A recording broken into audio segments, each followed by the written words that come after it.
ദൈവനാമത്തിന് മഹത്വമുണ്ടാകട്ടെ. പ്രിയ വായന സുഹൃത്തെ, താങ്കൾക്ക് യേശു കർത്താവിൻ്റെ ധന്യനാമത്തിൽ സ്നേഹവന്ദനം. ഇന്ന് ജൂൺ 15, ഒന്നാമത്തെ വായനാഭാഗം ന്യായാധിപന്മാരുടെ പുസ്തകം 16-ാം അധ്യായം. ശിംശോൻ്റെ കാര്യങ്ങളൊക്കെ നമ്മൾ കഴിഞ്ഞ 2 അധ്യായമായിട്ട് വായിച്ചു വരികയാണ്. ഇവിടെ ശിംശോൻ ഗസ എന്ന് പറയുന്നത് മഹാനഗരങ്ങളിലൊന്നായ ഫെലിസ്ത്യ മഹാനഗരങ്ങളിലൊന്നായ ഒരു നഗരമാണ് ഗസ. അപ്പം ഇസ്രായേലിലല്ല, ഫെലിസ്ത്യ ദേശത്ത് തന്നെ അയാൾ പോയി അവിടെ ഒരു വേശ്യയെ കണ്ട് അവളുടെ അടുക്കൽ ചെന്നു. പല തെറ്റുകൾ, നിയമപുസ്തക പ്രകാരമല്ലാത്ത കാര്യങ്ങൾ, താൻ വിശുദ്ധനായും ദൈവത്തിനായി വേർതിരിക്കപ്പെട്ടവനായും അവനിലൊരു മദ്യമോ വീഞ്ഞോ കുടിക്കാതെ അവൻ നാസീറായിരിക്കേണ്ടവനാണെന്ന് പറഞ്ഞ് അവൻ ചെയ്യുന്ന ഓരോ കാര്യങ്ങളാണ് നമ്മൾ കാണുന്നത്. ഒരു വേശ്യയുടെ അടുത്ത് പോയി എന്നാണ് കാണുന്നത്. അത് സംഭവിക്കാൻ പാടില്ലാത്തതായിരുന്നു. ശിംശോൻ അവിടെ ഉണ്ടെന്ന് ഗസ്സയിലുള്ളവർക്ക് അറിവ് കിട്ടി. അവനെ രാത്രി മുഴുവൻ പതിയിരുന്ന് പട്ടണവാതിൽക്കൽ നേരം വെളുക്കുമ്പോൾ അവന് കൊന്നുകളയാന്ന് പറഞ്ഞാൽ ശിംശോൻ എന്ത് ചെയ്യുന്നതിന് അർദ്ധരാത്രി വരെ കടന്നുറങ്ങിയിട്ട് അർദ്ധരാത്രിയിൽ എഴുന്നേറ്റ് പട്ടണവാതിലിൻ്റെ കതവും കട്ടളക്കാൽ രണ്ടും ചുമന്ന് ഓടാമ്പലും എല്ലാം കൂടെ പറിച്ചെടുത്തുകൊണ്ട് ഹെബ്രോനെതിരെയുള്ള മലയെ കൂടെ മുകളിൽ കൊണ്ടുവച്ചു. അപ്പോൾ അവർ കാത്തിരുന്നവരൊക്കെ വെറുതെയായി. പട്ടണവാതിലാണ്, പട്ടണത്തിൻ്റെ വാതിൽ. അത് പല ആൾക്കാർ കൂടി ഉണ്ടാക്കി വെച്ച വലിയ സംഗതി. അതിനെ ചുമന്നെടുത്തുകൊണ്ട് പോയി എന്നാണ് നമ്മൾ വായിക്കുന്നത്. അതിന് ശേഷം അവിടെ ആ ഫെലിസ്ത്യ ദേശത്ത് തന്നെ ദലീല എന്നുള്ളൊരു സ്ത്രീയെ സ്നേഹിച്ചു. അതും പാടില്ലാത്തൊരു കാര്യത്തിലേക്ക് വീണ്ടും ചെന്നുപെട്ടു. ദലീല എന്നൊരു സ്ത്രീയെ സ്നേഹിച്ചു. ഫെലിസ്ത്യ പ്രഭുക്കന്മാർ അവളുടെ അടുക്കൽ വന്നിട്ട് അവൻ്റെ ശക്തി ഏതിലാണെന്ന് കണ്ടുപിടിച്ച് തരണം. അത് നീ ഒരു പശത്തിന് ന്യായത്തിന് ഒത്തുനിന്ന് അത് ശരിയാക്കി എടുക്കണം. നിനക്ക് ഞങ്ങൾ 1001 വെള്ളിപ്പണം 1001 പൊൻപണമല്ല വെള്ളിപ്പണം തരാമെന്നും പറഞ്ഞു. അങ്ങനെ ദലീല എന്നാണ് സ്ത്രീയുടെ പേര്. ദലീല ശിംശോനോട് നിൻ്റെ മഹാശക്തി ഏതിലാകുന്നു, ഏതിനാൽ നിന്നെ ബന്ധിച്ച് ഒതുക്കാം, എനിക്ക് പറഞ്ഞു തരണമെന്ന് പറയും. അപ്പോൾ അപ്പോഴൊരു കള്ളം പറയും, ഒരിക്കലും ഉണങ്ങാത്ത പച്ചയായ 7 ഞാണുകൊണ്ട് എൻ്റെ ബന്ധിച്ചാൽ എൻ്റെ ബലം ക്ഷയിച്ചു പോകുന്നു. ഫെലിസ്ത്യന്മാർ അതുപോലെ തന്നെ ആ പറഞ്ഞതുപോലെ വന്ന് ചെയ്തു നോക്കി. അത് ഒന്നും ചെയ്യാൻ പറ്റിയില്ല. അപ്പോൾ പതിയിരിപ്പുകാർ അതിൽ ഒളിച്ചിരുന്നു. ശിംശോൻ ഇതാ ഫെലിസ്ത്യർ വരുന്നു എന്ന് പറഞ്ഞപ്പോഴത്തേക്ക് ചണനൂൽ പോലെ ഞാണുകളെല്ലാം പൊട്ടിച്ചുകളും ശക്തി രഹസ്യം വെളിപ്പെട്ടതുമില്ല. അപ്പോൾ ദലീലയോട് കള്ളം പറഞ്ഞാണെന്ന് ദലീലയ്ക്ക് മനസ്സിലായി, മറ്റവർക്ക് മനസ്സിലായി. ദലീല വീണ്ടും ശിംശോനോട് ഇതിൻ്റെ രഹസ്യം എന്താണെന്ന് അന്വേഷിച്ചു. അപ്പോഴും ഒരു കളവ് പറഞ്ഞു. എന്നിട്ടും അതും കളവായിരുന്നു. ആ കളവിലും ഫെലിസ്ത്യർ വന്ന് പിടിക്കാൻ നോക്കിയിട്ട് പിടിക്കാൻ പറ്റിയില്ല. അത് കഴിഞ്ഞ് അവസാനം നമ്മൾ വായിക്കുന്നത് ഇങ്ങനെ അവൾ അവനെ ദിവസം പ്രതി വാക്കുകളാൽ ബുദ്ധിമുട്ടിച്ച് അസഹ്യപ്പെടുത്തി അവൻ മരിപ്പാൻ തക്കവണ്ണം വ്യസനപരവശനായി തീർന്നിട്ട് തൻ്റെ ഉള്ളം മുഴുവൻ അവന് അറിയിച്ചു എന്നാണ് അവിടെ എഴുതിയിരിക്കുന്നത്. അവൻ മരിപ്പാൻ തക്കവണ്ണം വ്യസനപരവശനായി തീർന്നു എന്നാണ്. അതെന്താണ് ആ ഭാഷയെന്ന് എനിക്കറിയില്ല. പക്ഷേ നമ്മൾ വേറെ വെർഷനിലൊക്കെ കാണുന്നത് അവനെ നിർബന്ധിച്ച് അവൻ്റെ ആ പ്രേരണ മരണതുല്യമാക്കി എന്നാണ് നമ്മൾ കാണുന്നത്. അതാണ് എൻ്റെ ആശയം. എന്നിട്ട് പറഞ്ഞു കൊടുത്തു, ക്ഷൗരക്കത്തി എൻ്റെ തലയിൽ തൊട്ടിട്ടില്ല. ഞാൻ അമ്മയുടെ ഗർഭം മുതൽ ദൈവത്തിൻ്റെ വ്രതസ്ഥനാകുന്നു, നാസീറാകുന്നു. ക്ഷൗരം ചെയ്താൽ എൻ്റെ ബലം എന്നെ വിട്ടുപോകും. ഞാൻ ബലഹീനായ ശേഷം മനുഷ്യരെ പോലെയാകും എന്നവളോട് പറഞ്ഞു. തൻ്റെ ഉള്ളം മുഴുവനും അവൻ അവളോട് വെളിപ്പെടുത്തി. മുമ്പത്തെ പോലെ ദലീല ഫെലിസ്ത്യ പ്രഭുക്കന്മാരെ വിളിക്കാൻ ആളയച്ചു.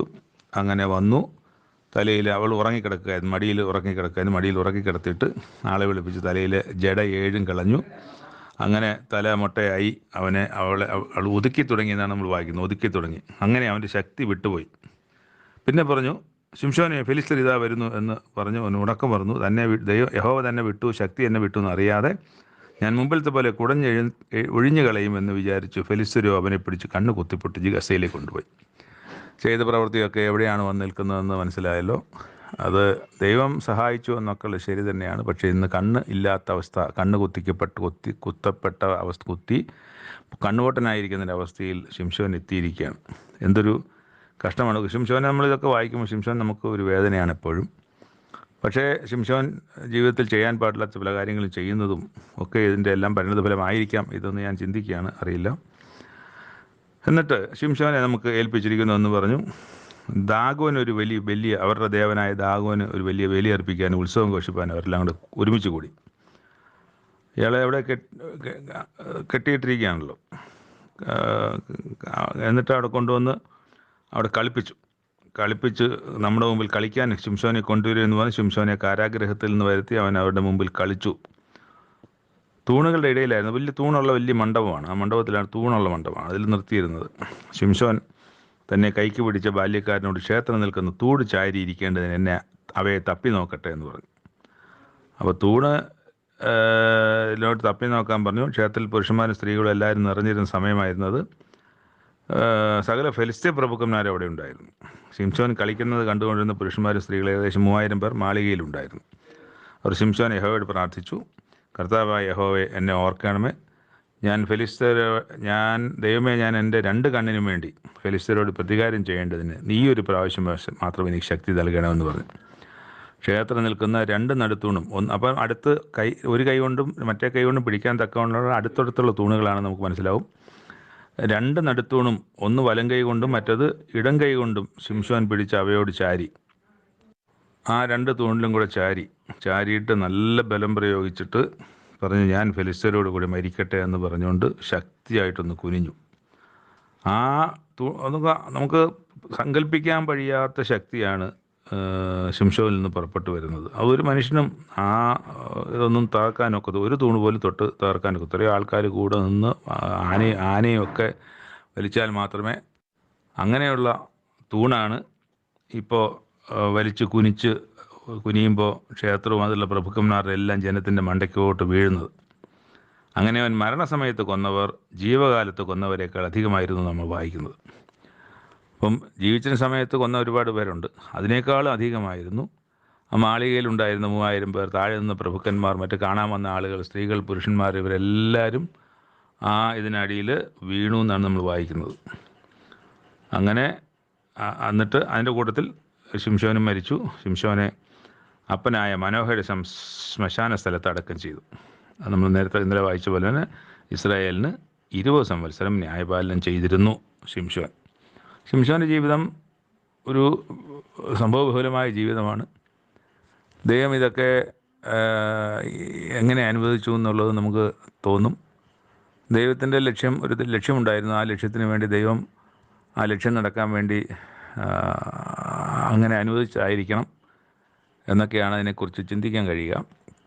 എന്തായാലും ശിംശോൻ്റെ ജീവിതം നമുക്ക് ദൈവത്തിൻ്റെ വലിയ ശക്തി, ദൈവത്തെ കൂടുതലായി മനസ്സിലാക്കാനും നമ്മൾ എന്ത് ചെയ്യാൻ പാടില്ല, എന്തൊക്കെ വിട്ടു നിൽക്കണം എന്ന് ശിംശോൻ്റെ ജീവിതം നമുക്ക് കാണിച്ചു തരുന്നുണ്ട്.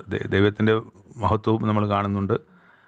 ശിംശോൻ തെറ്റിയ വഴികളിൽ നമ്മൾ തെറ്റാൻ പാടില്ലാത്ത കാര്യങ്ങളുടെ ഉപദേശങ്ങൾ നമുക്കതിൽ നിന്ന് കിട്ടുന്നുണ്ട്. അതാണ് ഈ ഭാഗത്ത് ഉള്ളത് എന്ന് നമുക്ക് കാണാം. അപ്പോൾ ഇവിടെ ശിംശോൻ്റെ ജീവിതം ഇവിടെ നമ്മൾ വായിച്ച് അവസാനിക്കുകയാണ്. ഇവിടെ പിന്നെ ഇനിയും ശിംശോൻ്റെ കാര്യങ്ങൾ നമ്മൾ മുന്നോട്ട് അടുത്ത അധ്യായങ്ങളിലൊന്നുമില്ല, ഇവിടെ അത് കഴിയുകയാണ്. രണ്ടാമത്തെ വായനാഭാഗം യെശയ്യാപ്രവാചകൻ്റെ പുസ്തകം 39-ാമത്തെ അധ്യായം. അത് ചെറിയ അധ്യായമാണ്, 8 വാക്യങ്ങൾ ആകെ ഉള്ളൂ. അവിടെ നമ്മൾ കാണുന്ന ഇപ്പം ഈ ഹിസ്കിയാ രാജാവിൻ്റെ ആയുസ്സിൽ 15 വർഷം കൂട്ടിക്കിട്ടി നമ്മൾ വായിച്ചല്ലോ. അത് കഴിഞ്ഞ് ആ കാലത്ത് തന്നെ ഈ രോഗമൊക്കെ ആയപ്പോഴത്തേക്ക് സുഖമായി എന്ന് കേട്ടതുകൊണ്ട് ബാബേൽ രാജാവ് മോരെദെക് ബലദാൻ ഈ ഹിസ്കിയാവിനെ കാണാൻ വന്നു. അവന് എഴുത്തും സമ്മാനവും കൊടുത്തയച്ചു. ബലദാനല്ല, രാജാവല്ല വന്നത്, രാജാവ് കൊടുത്തയക്കുകയാണ് ആളുകൾ വഴി. എഴുത്തും സമ്മാനവും കൊടുത്തയച്ചു. ഹിസ്കിയാവ് അവരെക്കുറിച്ച് സന്തോഷിച്ചു. എന്തായാലും വളരെ ദൂരത്ത് നിന്ന് ബാബേൽ രാജാവ് തന്നെ അന്വേഷിക്കാൻ ആളുകളെ വിട്ടിരിക്കണമല്ലോ എന്നൊക്കെ പറഞ്ഞ് ഹിസ്കിയാവ് വളരെ സന്തോഷിച്ചു. കൊണ്ട് തൻ്റെ ഭണ്ഡാരഗ്രഹവും പൊന്നും വെള്ളിയും സുഗന്ധവർഗവും പരിമള തൈലവും ആയുധശാലയും ഭണ്ഡാരത്തിലുള്ള സകലവും കാണിച്ചു. തൻ്റെ രാജധാനിയിലും തൻ്റെ ആധിപത്യത്തിൽപ്പെട്ട സകലത്തും ഹിസ്കിയാവ് അവരെ കാണിക്കാത്ത ഒരു വസ്തുവുമില്ല. അത്ര തുറന്ന് കാണിച്ചു. ആരും രാജ്യത്തുള്ളവർ പോലും ഇത് കണ്ടിട്ടുണ്ടാവില്ല. എല്ലാം കാണിച്ചു. ഇത് സംഭവിച്ചു കഴിഞ്ഞപ്പോൾ യെശയ്യാ പ്രവാചകൻ ഹിസ്കിയാ രാജാവിൻ്റെ അടുക്കൽ വന്ന് അവനോട് ഈ പുരുഷന്മാരെ എന്തു പറഞ്ഞു? അവർ എവിടെ നിന്ന് നിൻ്റെ അടുക്കൽ വന്നു എന്ന് ചോദിച്ചു. ഹിസ്കിയാവ്, ഒരു ദൂരദേശത്ത് നിന്ന് ബാബേലിൽ നിന്ന് വന്നവരാണ് എൻ്റെ അടുക്കൽ വന്നിരിക്കുന്നു എന്ന് പറഞ്ഞു. അവർ നിൻ്റെ രാജധാനിയിൽ എന്തെല്ലാം കണ്ടു? എൻ്റെ രാജ്യത്തിന് ഉള്ളതൊക്കെ അവർ കണ്ടു. എൻ്റെ ഭണ്ഡാരത്തിൽ ഞാൻ അവരെ ഒന്നും കാണിക്കാത്ത ഒരു വസ്തുവില്ല, എല്ലാം അവർ കാണിച്ചു. അപ്പോൾ യെശയ്യാവ് പറഞ്ഞു ഹിസ്കിയാവിനോട്, സൈന്യങ്ങളുടെ യഹോവ ഇപ്രകാരം പറയുന്നു, നിൻ്റെ രാജധാനിയിലുള്ളതൊക്കെയും നിൻ്റെ പിതാക്കന്മാർ ഇന്നുവരെ ശേഖരിച്ച് വെച്ചിട്ടുള്ളതൊക്കെയും ഒട്ടൊഴിയാതെ ബാബേലിലേക്ക് എടുത്തുകൊണ്ടു പോകുന്ന കാലം വരുന്നു. നീ ജനിപ്പിച്ചവരായി നിന്നിൽ നിന്ന് ഉത്ഭവിക്കുന്ന നിൻ്റെ പുത്രന്മാരിലും ചിലരെ അവർ കൊണ്ടുപോകും. അത് നമ്മൾ കാണുന്നുണ്ട്. ഇദ്ദേഹത്തിൻ്റെ മകൻ, അത് കഴിഞ്ഞിട്ട് പിന്നെ യഹോയാക്കീമിൻ്റെ മകൻ യഹോയാക്കീൻ, ഇവരുടെയൊക്കെ കാലത്ത്, അത് കഴിഞ്ഞിട്ട് സിദെക്കിയാവ്, ഇതൊക്കെ ഹിസ്കിയാവിൻ്റെ തലമുറകളിൽ വരുന്നവർ, താഴോട്ടുള്ള പിന്നീട്ടുള്ള തലമുറകളിൽ വരുന്ന രാജാക്കന്മാരാണ്. അതിൽ യഹോയാക്കീനെയൊക്കെ അവിടെ കൊണ്ടുപോകുന്നുണ്ട്. അപ്പോൾ അങ്ങനെ പറഞ്ഞിരിക്കുന്നതാണ് പറഞ്ഞത്. അവിടെ നീ ജനിച്ചവരായി നിന്നിൽ നിന്ന് ഉത്ഭവിക്കുന്ന നിൻ്റെ പുത്രന്മാരിലും ചിലരെ അവർ കൊണ്ടുപോകും. അവർ ബാബേൽ രാജാവിൻ്റെ രാജസന്നിധിയിൽ ഷണ്ഡന്മാരായിരിക്കും എന്ന് യഹോവ അരുളിച്ചെയ്യുന്നു. ഇത് യഥാർത്ഥത്തിൽ വിഷമം വരേണ്ട ഒരു കാര്യമാണ്. തൻ്റെ മക്കളും കൊച്ചുമക്കളുമായിട്ടുള്ളവരൊക്കെ ഇങ്ങനെ പിടിക്കപ്പെടുമല്ലോ, എൻ്റെ ഒരു അറിവില്ലായ്മ കൊണ്ട് എന്നുള്ളിടത്ത് വിഷമിക്കേണ്ടതാണ്. പക്ഷേ അതിലൊരു കുറ്റബോധമോ വ്യസനമോ ഒന്നും ഈ ഹിസ്കിയാവിന് കാണുന്നില്ല എന്നുള്ളത് തെളിയിക്കുന്നൊരു വാക്യമാണ് പിന്നീട് നമ്മൾ കാണുന്നത്. നീ പറഞ്ഞിരിക്കുന്ന യഹോവയുടെ വചനം നല്ലത്, എങ്കിലും എൻ്റെ ജീവകാലത്ത് സമാധാനവും സത്യവും ഉണ്ടായിരിക്കുമല്ലോ. എങ്ങനെയാണ് ഇത് സാധിക്കുന്നതെന്ന് എനിക്ക് പലപ്പോഴും വായിക്കുമ്പോഴൊക്കെ ഞാൻ ഓർത്തിട്ടുണ്ട്. ഇതെങ്ങനെയാണ് സാധിക്കുന്നത്? ഒരു വ്യസനവുമില്ലാതെ എൻ്റെ കാലത്ത് കുഴപ്പമൊന്നുമില്ലല്ലോ, ഇനി പിന്നെ എന്തെങ്കിലും വരുന്ന കാര്യമില്ല, അത് എന്തായാലും ആവട്ടെ എന്ന് പറയുന്ന ഒരു മനോഭാവം എങ്ങനെയാണ് ഹിസ്കിയാവ് എന്ന് പറയുന്ന ഒരു ദൈവ പൈതലായിരിക്കുന്ന, ദൈവത്തോട് ചേർന്ന് കിടന്ന ഒരു മനുഷ്യന് എങ്ങനെ സാധിക്കുന്നു എന്നുള്ളത് ഇപ്പം എൻ്റെ ചിന്തയുടെ കുഴപ്പമായിരിക്കാം ചിലപ്പം. എന്തായാലും അങ്ങനെയാണ് എനിക്കതിനെക്കുറിച്ച് ചോദിക്കുക, എങ്ങനെയാണ് ചിന്തിക്കാൻ കഴിയുക? തൻ്റെ തലമുറകൾ ഇങ്ങനെ അന്യദേശത്ത് ഷണ്ഡന്മാരായിരിക്കും. അത് തൻ്റെ ഒരു പ്രവൃത്തി കൊണ്ടാണ്. താനിപ്പോൾ ചെയ്തൊരു പ്രവൃത്തിയുടെ പരിണിത ഫലവും എന്നാണ്, അല്ലെങ്കിൽ താൻ ചെയ്തൊരു പ്രവൃത്തി അതിൻ്റെ കാരണമാണ്. ഇതിങ്ങനെ ഇത്രയും കാര്യങ്ങൾ അവിടെ ഉണ്ട്, നമുക്കത് മോഷ്ടിച്ചുകൊണ്ട് വരണം എന്ന് തോന്നിപ്പിക്കുന്ന ഒരു സംഗതി ഉണ്ടാകാൻ കാരണമായിരിക്കുന്ന ഒരു പ്രവൃത്തി ഹിസ്കിയാവിൽ നിന്ന് വരികയും കൂടി ചെയ്തിട്ട് അതിൽ കുറ്റബോധമോ തൻ്റെ മക്കൾക്ക് വരാനിരിക്കുന്ന കഷ്ടങ്ങളെക്കുറിച്ച് വ്യസനമോ ഒന്നുമില്ലാതിരിക്കുന്ന ഒരു മനുഷ്യൻ, രാജാവ് പോട്ടെ, ഒരു സാധാരണ ഒരു ജാതിയിൽപ്പെട്ട മനുഷ്യനായാൽ പോലും ഉണ്ടാകേണ്ട ഒരു വികാരങ്ങളോ വിചാരങ്ങളോ ഒന്നും ഈ മനുഷ്യനിൽ, ഈ രാജാവിൽ കാണുന്നില്ല എന്നുള്ളത് എന്തുകൊണ്ടാണെന്ന് ചിന്തിക്കുന്നുണ്ട്, മനസ്സിലാകുന്നില്ല എന്നുള്ളതാണ്. മൂന്നാമത്തെ വായനാഭാഗം പത്രോസ് എഴുതിയ രണ്ടാമത്തെ ലേഖനത്തിൻ്റെ 3-ാമത്തെ അധ്യായം. ഇതിൽ പത്രോസ് തന്നെ പറയുന്നുണ്ട്, ഞാനിത് രണ്ടാമത്തെ ലേഖനമാണ് നിങ്ങൾക്ക് എഴുതുന്നതെന്നുള്ളത്. അപ്പോൾ ഞാനിത് 2 ലേഖനം നിങ്ങൾക്ക് എഴുതിയിട്ടുണ്ട്, അതിൽ രണ്ടാമത്തെ ലേഖനമാണെന്ന് പത്രോസിൻ്റെ എഴുത്തിൽ തന്നെ ഉണ്ട്. വിശുദ്ധ പ്രവാചകന്മാർ മുൻപറഞ്ഞ വചനങ്ങൾ നിങ്ങളുടെ അപ്പോസ്തലന്മാർ മുഖാന്തരം കർത്താവും രക്ഷിതാവുമായവൻ തന്ന കൽപ്പനയും ഓർത്തുകൊള്ളണമെന്ന് ഈ ലേഖനം 2-നാലും ഞാൻ നിങ്ങളെ ഓർമ്മപ്പെടുത്തി നിങ്ങളുടെ പരമാർത്ഥ മനസ്സ് ഉണർത്തുന്നു. അവൻ്റെ പ്രത്യക്ഷതയുടെ വാഗ്ദത്തം എവിടെ? പിതാക്കന്മാർ നിദ്ര കൊണ്ട ശേഷവും സകലവും സൃഷ്ടിയുടെ ആരംഭത്തിൽ ഇരുന്നത് പോലെ തന്നെ ഇരിക്കുന്നു എന്ന് പറഞ്ഞ് സ്വന്തം മോഹങ്ങളെ അനുസരിച്ച് നടക്കുന്ന പരിഹാസികൾ പരിഹാസത്തോടെ അന്ത്യകാലത്ത് വരുമെന്ന വിശേഷാൽ അറിഞ്ഞുകൊള്ളുവിൻ. അപ്പോൾ ഈ പറഞ്ഞതുപോലെയൊന്നും അല്ല, വ്യത്യസ്തമായ ഉപദേശത്താലും വ്യത്യസ്തമായ ചിന്തകളാലും നിങ്ങളെ പരിഹസിക്കുകയും നിങ്ങളെ വഴിതെറ്റിക്കുകയും ചെയ്യുന്ന ആളുകൾ ഇനിയും വരുമെന്ന് നിങ്ങൾ അറിഞ്ഞുകൊള്ളുക. ആകാശവും വെള്ളത്തിൽ നിന്നും വെള്ളത്താലും ഉളവായ ഭൂമിയും പണ്ട് ദൈവത്തിൻ്റെ വചനത്താൽ ഉണ്ടായി എന്നും അതിനാൽ അന്നുള്ള ലോകം ജലപ്രളയത്തിൽ മുങ്ങി നശിച്ചു എന്നും ഇപ്പോഴത്തെ ആകാശവും ഭൂമിയും അതേ വചനത്താൽ തീക്കായി സൂക്ഷിച്ചു, അന്ന് വെള്ളത്താലാണെങ്കിൽ ഇനി തീക്കായിട്ട് സൂക്ഷിച്ചും ന്യായവിധിയും ഭക്തികെട്ട മനുഷ്യരുടെ നാശവും സംഭവിക്കാനുള്ള ദിവസത്തേക്ക് കാത്തിരിക്കുന്നു എന്നും അവർ മനസ്സോടെ മറിഞ്ഞു കളഞ്ഞു. അപ്പം അങ്ങനെ ഉപദേശിക്കുന്നവരൊക്കെ നോഹയുടെ കാലത്ത് സംഭവിച്ചതുപോലെ അന്ന് വെള്ളത്താലാണെങ്കിൽ ഇനി തീയാലാണ്, ചൂടിനാലാണ് സംഭവിക്കാനിരിക്കുന്നതെന്നുള്ളത് അവർക്കറിയാം എന്നാണ് മനസ്സോടെ മറന്നു കളയെന്ന് പറഞ്ഞാൽ അവർ അറിഞ്ഞുകൊണ്ട് തന്നെ മറന്നു കളയുന്നു. അവരതിന് പ്രാധാന്യം കൊടുക്കുന്നില്ല എന്നുള്ളതാണ്. എന്നാൽ പ്രിയമുള്ളവരെ, കർത്താവിന് ഒരു ദിവസം 1000 സംവത്സരം പോലെയും 1000 സംവത്സരം ഒരു ദിവസം പോലെ ആയതുകൊണ്ട് നിങ്ങളിത് താമസിക്കുന്നു എന്ന് വിചാരിക്കരുത്. എന്നീ കാര്യം നിങ്ങൾ മറക്കരുത്. ചിലർ താമസം എന്നാണ് വിചാരിക്കുന്നത്. അപ്പോൾ താമസിക്കുന്നു എന്ന് വിചാരിക്കുന്നവരോടാണ് ഇത് പറയുന്നത്. ദൈവത്തിന് ഒരു വർഷം ഒരു ദിവസം 1000 സംവത്സരം പോലെയും 1000 സംവത്സരം ഒരു ദിവസം പോലെയുമാണ്. അപ്പം നമ്മുടെ ദിവസങ്ങളല്ല ദൈവത്തിൻ്റെ ദിവസം, നമ്മുടെ വർഷങ്ങളുമല്ല ദൈവത്തിൻ്റെ വർഷം. ദൈവം സമയമാകുമ്പം എല്ലാ കാര്യങ്ങളും തക്ക സമയത്ത് ചെയ്യുന്ന ദൈവമാണ്. അതുകൊണ്ട് നമ്മുടെ ദിവസങ്ങളും ഒന്നും വെച്ചിട്ട് നമ്മൾ ഇപ്പോൾ 2000 വർഷമായി 2000 വർഷമായിട്ട് പറയുന്നു ഇപ്പോൾ ക്രിസ്തു വരും, ഇപ്പോൾ ക്രിസ്തു വരും. ഇതൊരു 2000 വർഷം പോയി. 2000 വർഷമാണോ ദൈവത്തിന് മുമ്പിൽ ഒരു കാലം? എത്രയോ എത്രയോ ആയിരക്കണക്കിന് വർഷങ്ങൾക്ക് ശേഷമാണ് ഭൂമിയിൽ ജീവൻ്റെ ഒരു കണിക ഉണ്ടാകുന്നത്. അതിനും എത്രയോ സഹസ്രാബ്ദങ്ങൾക്ക് ശേഷമാണ് നമ്മളിന്ന് ബൈബിൾ വായിക്കുന്ന തരത്തിലുള്ള കാര്യങ്ങളിലേക്കൊക്കെ വരുന്നത്. അതിനും സഹസ്രാബ്ദങ്ങൾ കഴിഞ്ഞല്ലേ യേശുക്രിസ്തു ജനിക്കുന്നത്. അതിൽ കഴിഞ്ഞിട്ട് ഇപ്പോൾ 2 സഹസ്രാബ്ദമായി. ഇനി എത്ര സഹസ്രാബ്ദം ഉണ്ടെന്ന് ആർക്കാണ് അറിയുക? അപ്പോൾ അതുകൊണ്ട് നമ്മൾ ഈ ചുരുക്കമായി ചെറിയ ദിവസങ്ങളിലനുസരിച്ച് ചിന്തിക്കുന്ന പോലെ അല്ല ദൈവത്തിൻ്റെ ചിന്ത. ദൈവം ചിലർ താമസമെന്ന് വിചാരിക്കുന്നതിൽ കർത്താവ് തൻ്റെ വാഗ്ദത്തം നിവർത്തിപ്പിക്കാൻ താമസിക്കുന്നില്ല.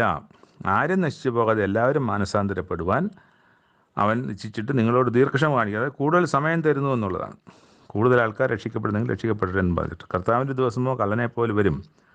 അന്ന് ആകാശം കൊടുമുഴക്കത്തോട് ഒഴിഞ്ഞു പോകും, മൂലപദാർത്ഥങ്ങൾ കത്തിയഴിയുകയും ഭൂമിയും അതിലുള്ള പണികളും വെന്തുപോവുകയും ചെയ്യും. അപ്പോൾ അത് ആണ് പറയുന്നത്. ഇങ്ങനെ അവയൊക്കെയും അഴിവാനുള്ളതായിരിക്കൽ ആകാശം ചുട്ടഴിവാനും മൂലപദാർത്ഥങ്ങൾ വെന്തുരുവാനുള്ള ദൈവദിവസത്തിൻ്റെ വരവ് കാത്തിരുന്നും ബന്ധപ്പെടുത്തിയും കൊണ്ട് നിങ്ങൾ എത്ര വിശുദ്ധ ജീവനവും ഭക്തിയും ഉള്ളവരായിരിക്കണം. എന്നാൽ നാം അവൻ്റെ വാഗ്ദത്ത പ്രകാരം നീതി വസിക്കുന്ന പുതിയ ആകാശത്തിനും പുതിയ ഭൂമിക്കുമായിട്ട് കാത്തിരിക്കുന്നു. സ്വർഗത്തിനായിട്ടല്ല, ഭൂമിക്കായി കാത്തിരിക്കുന്നു. നോട്ട് ദ പോയിൻ്റ് എന്നൊക്കെ പറയില്ലേ, അതുപോലെ നോട്ട് ചെയ്യേണ്ട ഒരു വചനമാണത്, വാക്യമാണത്. അത് നമ്മൾ പുതിയ ഭൂമിക്കായിട്ടാണ് കാത്തിരിക്കുന്നത്. പുതിയ ആകാശത്തിനും പുതിയ ഭൂമി എന്ന് പറയുന്നത് പുതിയ ഇന്ന് ആയിരിക്കുന്ന അധികാരമല്ല. ഇന്ന് അധികാരങ്ങളെല്ലാം മാനുഷികമായ അധികാരങ്ങൾ, പകയുടെയും കൊതിയുടെയും അസൂയയുടെയും അത്യാഗ്രഹത്തിൻ്റെയും വെട്ടിപ്പിടുത്തത്തിൻ്റെയും ഒക്കെ ആകാശമാണ്, അല്ലെങ്കിൽ അധികാരമാണ് ഇന്നുള്ളത്. ഇനി സമാധാനത്തിൻ്റെ ആകാശം, ദൈവത്തിൻ്റെ അധികാരത്തിൽ വരുന്ന ഒരാകാശം, അതാണ് ആകാശം. അധികാരത്തെയാണ് ഇവിടെ ആകാശം എന്ന് പറയുന്നത്. പുതിയ ഭൂമിയും പുതിയ സ്വർഗത്തിനായിട്ടല്ല നമ്മൾ കാത്തിരിക്കുന്ന, പുതിയ ഭൂമിക്കായിട്ട്, പുതിയ ദൈവത്തിൻ്റെ അധികാരത്തിനും പുതിയ നന്മ വസിക്കുന്ന, നീതി വസിക്കുന്ന ഭൂമിക്കുമായിട്ടാണ് നമ്മൾ കാത്തിരിക്കുന്നത്. അതുകൊണ്ട് പ്രിയമുള്ളവരെ, നിങ്ങൾ ഇവയ്ക്കായി കാത്തിരിക്കിയാൽ അവൻ നിങ്ങളെ കറയും കളങ്കവും ഇല്ലാത്തവരായി സമാധാനത്തോടെ കാണുവാൻ ഉത്സാഹിച്ചുകൊണ്ട് നമ്മുടെ കർത്താവിൻ്റെ ദീർഘക്ഷമയെ രക്ഷ എന്ന് വിചാരിപ്പിൻ. ദീർഘക്ഷമ കാരണം നാളുകളിങ്ങനെ നീണ്ടുപോകുന്നു എന്നുള്ളത് നിരാശപ്പെടാനല്ല, അത് നല്ലത്, അത് രക്ഷ എന്ന് വിചാരിക്കാനാണ് പത്രോസ് അപ്പോസ്തലൻ നമ്മളോട് പറയുന്നത്. നമ്മളോടാണ് പറയുന്നുള്ള കാര്യത്തിൽ സംശയമില്ല. അതിൻ്റെ ആദ്യം തന്നെ എന്നെപ്പോലെ, അല്ലെങ്കിൽ എന്താണ് പറയുന്നത്, ഞങ്ങൾക്ക് ലഭിച്ചതുപോലെ അതേ വിലയേറിയ വിശ്വാസമുള്ളവർക്ക്. അപ്പോൾ ഇന്ന് ഇത് വായിക്കുകയും കേൾക്കുകയും ഒക്കെ ചെയ്യുന്നവർക്ക് പത്രോസിൻ്റെ അതേ വിലയേറിയ വിശ്വാസമാണ് ഉള്ളതെങ്കിൽ അവരോടാണ് ഈ പറയുന്നത്. അത് നമുക്ക് രക്ഷ എന്ന് വിചാരിക്കാൻ. അങ്ങനെ തന്നെ നമ്മുടെ പ്രിയനായ സഹോദരൻ അവിടെ പൗലോസിനെ ഒന്ന് പറയുന്നുണ്ട്. പൗലോസിനെ കുറിച്ച് ഇവിടെ പറയുന്നത്, ഇതുപോലെ പൗലോസും തനിക്ക് ലഭിച്ച ജ്ഞാനത്തിനൊക്കെ വണ്ണം പല ലേഖനങ്ങൾ എഴുതിയിട്ടുണ്ട്. എന്നാൽ അവയിൽ ഗ്രഹിപ്പാൻ പ്രയാസമുള്ളത് ചിലതുണ്ട്. ഗ്രഹിപ്പാൻ ഇത്തിരി ബുദ്ധിമുട്ടാണ്. പത്രോസിൻ്റെ ലേഖനങ്ങൾ ബാക്കിയുള്ള ലേഖനങ്ങൾ പോലെ അല്ലെങ്കിൽ എഴുത്തുകൾ പോലെ അല്ല എന്ന് പത്രോസും ഇവിടെ സമ്മതിക്കുന്നുണ്ട്. ഗ്രഹിപ്പാൻ പ്രയാസമുള്ളത് ചിലതുണ്ട്. അപ്പോൾ ഈ അറിവില്ലാത്തവരും അസ്ഥിരന്മാരുമായവർ എന്ത് ചെയ്യുമെന്നറിയാമോ?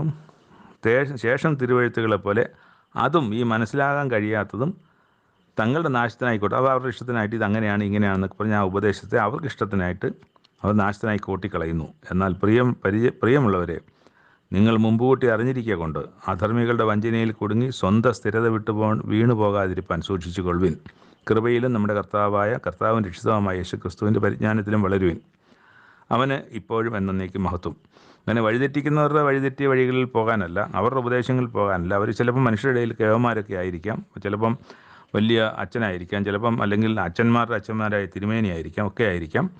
പക്ഷേ നമ്മൾ കഴിഞ്ഞ ദിവസം നമ്മൾ ചർച്ച ചെയ്ത പോലെ തന്നെ യേശുക്രിസ്തുവാണ് നമ്മുടെ മാതൃക. യേശുക്രിസ്തുവിനെ ആ പരിജ്ഞാനത്തിൽ വളരുവാനാണ് ഇവിടെ പത്രോസ് നമ്മളോട് പറയുന്നത്. അപ്പോൾ പത്രോസും പൗലോസും യേശുക്രിസ്തുവും ഒക്കെ പറഞ്ഞ വിശ്വാസത്തിനും ഉപദേശത്തിനും ഒക്കെ വിരുദ്ധമായിട്ട് പൗലോസ് അപ്പോസ്തലൻ പറയുന്നതാണ്, ഇപ്പം ആകാശത്ത് സ്വർഗത്തിൽ നിന്നൊരു ദൂതൻ തന്നെ വന്ന് പറഞ്ഞ് ഇതിന് വിരുദ്ധമായി പറഞ്ഞാൽ അവൻ ശപിക്കപ്പെട്ടവൻ, അവൻ്റെ വാക്ക് കേൾക്കരുതെന്നാണ്. അപ്പോൾ അങ്ങനെ ആയിരിക്കുമ്പോഴാണ് മനുഷ്യൻ ഇവിടെ ബൈബിളിലില്ലാത്ത കാര്യങ്ങളൊക്കെ ഉപദേശിക്കുകയും പഠിപ്പിക്കുകയൊക്കെ ചെയ്യുമ്പോൾ അത് എങ്ങനെയാണ് പഠിപ്പിക്കുന്നവർക്കും അത് കേട്ട് വിശ്വസിക്കുന്നവർക്ക് എന്ത് പരിണതമായി അവർക്ക് ലഭിക്കുന്ന ഫലം എന്താണെന്ന് നമ്മൾ മനസ്സിലാക്കി പൂർവ്വം തന്നെ ദൈവത്തിൻ്റെ വചനത്തെ സമീപിക്കണം. അതിനുള്ള വാക്യങ്ങളൊക്കെ ഇവിടെ കൃത്യമായി പത്രോസ് 2 ലേഖനങ്ങളിലൂടെ നമ്മൾ പറയുന്നുണ്ട്. ഞാൻ പറഞ്ഞതല്ല, പത്രോസ് അപ്പോസ്തലൻ തന്നെ ഇവിടെ 2 ലേഖനങ്ങളിലും ഇവിടെ പറയുന്നുണ്ട്. 2-ാമത്തെ ലേഖനത്തിലാണ് പറഞ്ഞത് ഞങ്ങൾക്ക് ലഭിച്ച അതേ വിലയേറിയ വിശ്വാസമെന്ന്. അത് എവിടുന്ന് ഞാൻ പറഞ്ഞാണല്ലോ, അപ്പം ഞാൻ പറഞ്ഞതല്ല. അപ്പോൾ ആ വിശ്വാസം ആയിരിക്കണം നമ്മുടെ വിശ്വാസം. ആ വിശ്വാസം തന്നെ യേശുക്രിസ്തുവിൻ്റെ വിശ്വാസം, ആ വിശ്വാസമാണ് പൗലോസിലെ വിശ്വാസം, ആ വിശ്വാസമാണ് അബ്രഹാം പിതാക്കന്മാരുടെ പിതാവായ അബ്രഹാമിനെ കുറിച്ച് പറയുന്നത്. അബ്രഹാമിൻ്റെ വിശ്വാസം ആ വിശ്വാസം തന്നെയായിരുന്നു. അപ്പോൾ അവരുടെ എല്ലാം വിശ്വാസമായിരിക്കണം നമ്മുടെ വിശ്വാസം. നമുക്ക് വേറെ മാറി വിശ്വാസമാണെങ്കിൽ, അറിവ് കറക്റ്റ് ആകണമെങ്കിൽ നമ്മൾ ബൈബിൾ വായിക്കണം. ബൈബിൾ ഉണ്ട്, എല്ലാ അറിവിനെ സംബന്ധിച്ച് ബൈബിളിലുണ്ട്. അപ്പം ബൈബിൾ പറയുന്ന അറിവ് അങ്ങോട്ട് മാറ്റി വെച്ച് പുസ്തകം പോലും തുറക്കാത്ത, ഒരിക്കൽ പോലും വായിച്ചിട്ടില്ലാത്ത എത്രയോ ക്രിസ്ത്യാനികളുണ്ട്. അവരെങ്ങനെയാണ് ഈ സത്യം മനസ്സിലാക്കുക? അവർക്ക് പറഞ്ഞു കൊടുത്ത, ആരെങ്കിലുമൊക്കെ പറഞ്ഞു കൊടുത്ത കള്ളങ്ങളും തെറ്റായ ഉപദേശങ്ങളൊക്കെ അത് സത്യമാണെന്ന് വിശ്വസിച്ച് അവരതിൽ കൂടെ പൊയ്ക്കൊണ്ടിരിക്കുകയാണ്. ബൈബിൾ വായിക്കാതെ എങ്ങനെയാണ് തിരിച്ചറിയുക? നമ്മുടെ മുമ്പിൽ നമ്മുടെ ഭാഷയിൽ നമുക്ക് ബൈബിൾ പ്രിൻ്റ് ചെയ്ത് തന്നിട്ടില്ലേ ദൈവം? അപ്പോൾ അതിൽ നോക്കി ഈ കേൾക്കുന്നത് ശരിയാണോ തെറ്റാണോ എന്ന് നോക്കാനുള്ള ഉത്തരവാദിത്വം ആർക്കുള്ളതാണ്? ആരെയാണ് ദൈവം ഏൽപ്പിച്ചിരിക്കുന്നത്? അവനവനെ തന്നെയാണ് ഏൽപ്പിച്ചിരിക്കുന്നത്. അവരവർ തന്നെ വായിച്ച് നോക്കണം, വേറെ വഴിയില്ല. അപ്പം അതുകൊണ്ട് ഈ നമ്മുടെ ഈ ചെറുവർണ്ണം വായനകളൊക്കെ അത്തരം ഒരു വഴിയിലേക്ക് നടത്തുവാൻ ഉപകാരപ്പെടുമെന്നാണ് ഞാൻ വിശ്വസിക്കുന്നത്. ദൈവത്തിൽ ആശ്രയിച്ചും പ്രാർത്ഥിച്ചും കൊണ്ട് തന്നെയാണ് ഈ വിവരണങ്ങളൊക്കെയും തയ്യാറാക്കുന്നത്. കേൾക്കുന്നവർക്ക് അത് പ്രയോജനപ്പെടുമെന്നും സത്യത്തിലേക്ക് നടക്കാൻ ഉതകും എന്ന് തന്നെയാണ് വിശ്വസിക്കുന്നത്. സത്യത്തിലേക്ക് നടക്കുവാൻ അറിവ് ആവശ്യമാണ്. യഥാർത്ഥ അറിവ് മനസ്സിലാക്കി ആ അറിവിലൂടെ സത്യത്തിലേക്ക് വരികയും ആ സത്യം നമ്മൾ വിശ്വസിക്കുകയും, അറിവുണ്ടായപ്പോൾ അറിവ് വിശ്വസിക്കുകയും വിശ്വാസമായി പരിണമിച്ചുകൊണ്ട് ദൈവം നമുക്ക് വെച്ചിരിക്കുന്ന വാഗ്ദത്തം പ്രാപിപ്പാൻ നമ്മളെ ഓരോരുത്തരെയും ദൈവം സഹായിക്കട്ടെ എന്ന് പ്രാർത്ഥിച്ചുകൊണ്ട് ഇന്നത്തെ വായന ഇവിടെ അവസാനിപ്പിക്കുന്നു. 3 വായനാ ഭാഗങ്ങൾ ഇവിടെ സമാപിച്ചു. പുതിയ വായനാ ഭാഗങ്ങളുമായിട്ട് നമുക്ക് നാളെ വീണ്ടും കാണാം. നന്ദി.